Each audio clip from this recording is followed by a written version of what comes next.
Hello दोस्तों, कैसे हो आप लोग। यार आप वीडियो देखते हो मगर चैनल सब्सक्राइब नहीं करते। यार वीडियो बनाने में बहुत ज़्यादा मेहनत लगती है। दोस्तों अभी भी मैं रात के 12 बजे कहानी शूट कर रहा हूँ, यानी कि वीडियो बना रहा हूँ। यार प्लीज़ चैनल को सब्सक्राइब जरूर किया करें यार, आप लोगों से रिक्वेस्ट है यार। छोटे यूट्यूबर को भी सपोर्ट करना ज़रूरी है। चलिए कहानी की ओर बढ़ते हैं। आज की कहानी है पिशाचनी भूत की कहानी। हमारे जंगल में ऐसे बहुत से राज दफन हैं जिनको अगर खोला जाए तो कयामत आ जाए।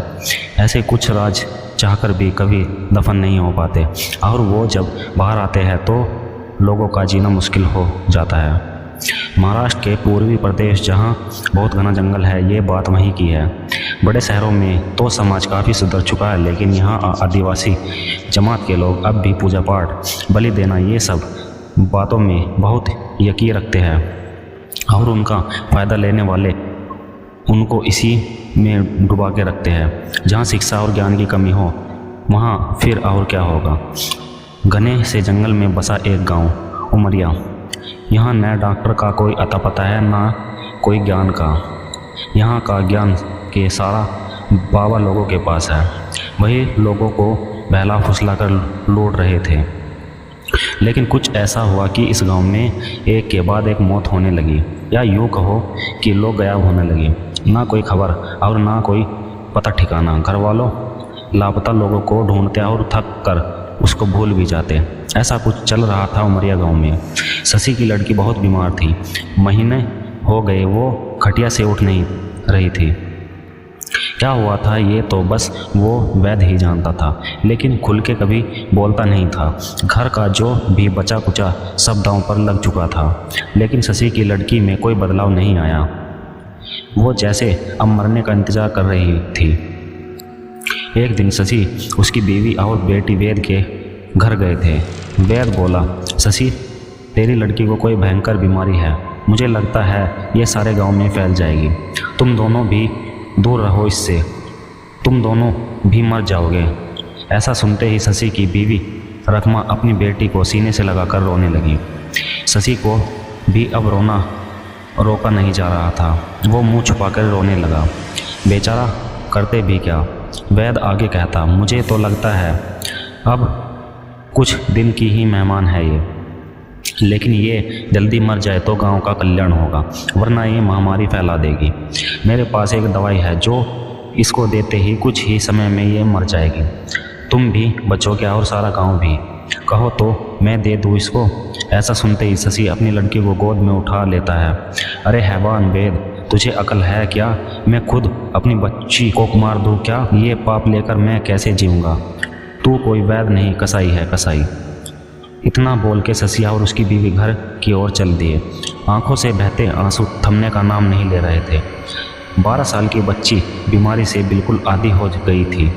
न कुछ खाती थी न उसका वजन बढ़ता। शशि उसको लेकर घर की तरफ जाने लगा। बीच में घना जंगल पड़ता था। वहाँ से रास्ता निकलते हुए वो शाम होते अब घर पहुँचने वाले थे। सूरज अब डूब चुका था, लेकिन उनका घर नहीं आया था। अचानक शशि के कान में कोई फूंक मार के चला गया, ऐसा लगा। वो थोड़ी देर के लिए रुका, फिर कुछ नहीं है सोच के आगे बढ़ा। अंधेरा हो चुका था। ऊपर आसमान की तरफ देखकर रास्ता खोज रहे थे। तभी एक अजीब सी आवाज़ आई, लेकिन उसे सिर्फ शशि ही सुन सका। अपनी बच्ची को ठीक करना चाहता है। वो आवाज़ बहुत ही डरावनी सी थी, मानो कितने सारे कौवे एक साथ चिल्ला रहे हो। अगर हाँ है तो कल रात को सामने के टीले के पास आ जाना। और वो आवाज़ अचानक से गायब हुई। शशि ने अपनी बीवी से पूछा, तुमने कुछ सुना? उसने ना में जवाब दिया। घर जाकर शशि उसके बारे में सोच रहा था, क्या ये सच था या मेरा कोई वहम था। लेकिन अगर ये सच हुआ तो यही सोच में वो डूब चुका था। सुबह हुई, लेकिन शशि को तो रात का इंतजार था। वो यहाँ वहाँ घूम रहा था। उसके मुंह से शाम का निवाला भी नहीं उतर रहा था। उसको अपनी लड़की की तबीयत ठीक करानी थी। वो थैला उठा के जंगल की तरफ जाने लगा। उसको पता था कि ये जंगल शापित है, यहाँ नरभक्षी पिशाचनी का ठिकाना है, लेकिन अपनी लड़की की तबीयत के सामने उसको कुछ भी नहीं दिख रहा था। उसकी बीवी ने उसको रोकते हुए बोला, इतनी रात को कहाँ जा रहे हो? शशि ने कहा, मैंने सुना है उस पहाड़ी पे कोई नया बाबा आया है। बहुत पहुंचा हुआ है, उससे मिलकर आता हूँ, शायद कुछ फ़ायदा हो। और वो सीधे अंधेरे की तरफ चलने लगा और सामने से जंगल में कहीं गुम हो गया। वो सीधा कल वाली जगह तलाशने लगा। वो उस टीले के पास पहुंचा और उसने आवाज़ लगाई, मैं आ गया हूँ, मेरी लड़की को ठीक करने का कोई उपाय बताओ। मुझे पता था तू आएगा। वही भयंकर आवाज़ अब बहुत ही ज़्यादा ज़ोर से सुनाई दे रही। अब वो सामने प्रकट हो गई। वो भयंकर रूप में जमी के ऊपर ही उड़ रही थी। सड़े मांस की गंध आने लगी थी। उसका डरावना काला रूप देखकर शशि को पसीने छूटने लगे, हाथ पांव कांपने लगे, क्योंकि वो एक पिशाचनी थी। तू डर मत, मैं तेरी लड़की को ठीक कर दूंगी, लेकिन मेरा एक काम है, वो तुझे करना होगा। बोलो मंजूर है तो मैं आगे बोलूँगी। पिशाचनी की ये बात सुनकर शशि बोल पड़ा, अगर मेरी बच्ची ठीक हो जाए तो मैं सब कुछ करने के लिए तैयार हूँ। पिशाचनी आगे कहती है, कल यहाँ एक बकरे की बलि देनी होगी। तू उसको मारेगा और यहाँ ज़मीन में गाड़ के चला जाएगा। इतना तुझे करना है, तेरी बच्ची ठीक हो जाएगी।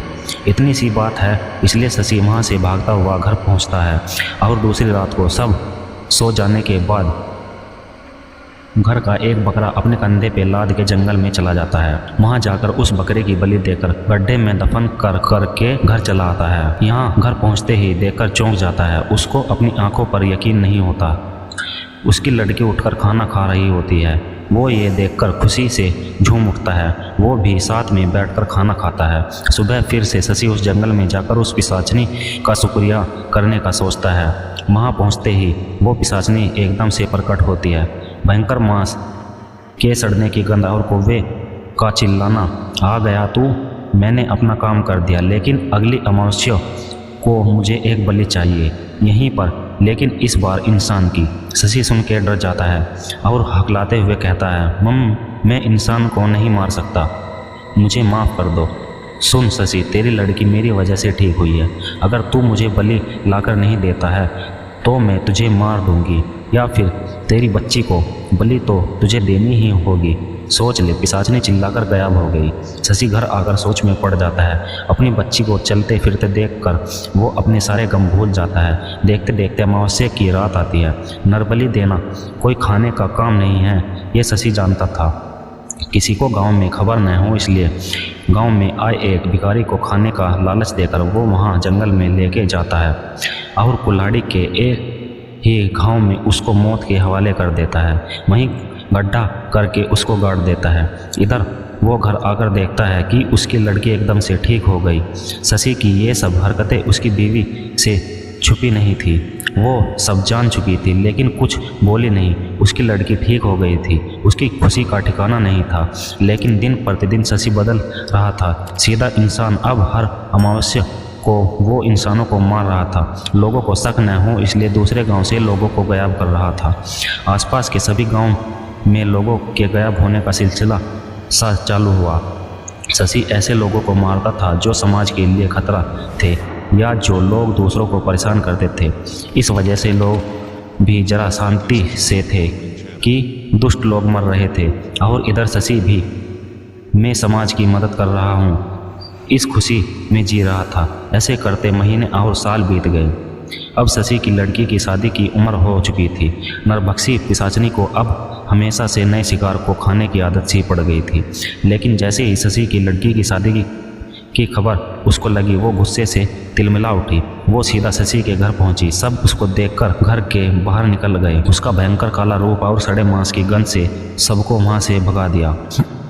लोग अब शशि को शक की निगाह से देखने लगे। ये कौन है, ये पूछने लगे। घर पहुंचकर पिशाचनी ने शशि से कहा, तेरी लड़की मेरी अमानत है, तू इसको किसी और को नहीं दे सकता। उसकी शादी हो गई तो उस पर मेरा वश नहीं चलेगा।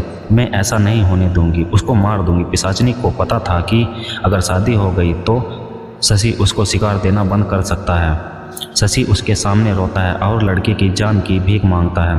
उस पर पिशाचनी कहती है, मुझे एक नौजवान की बलि चाहिए।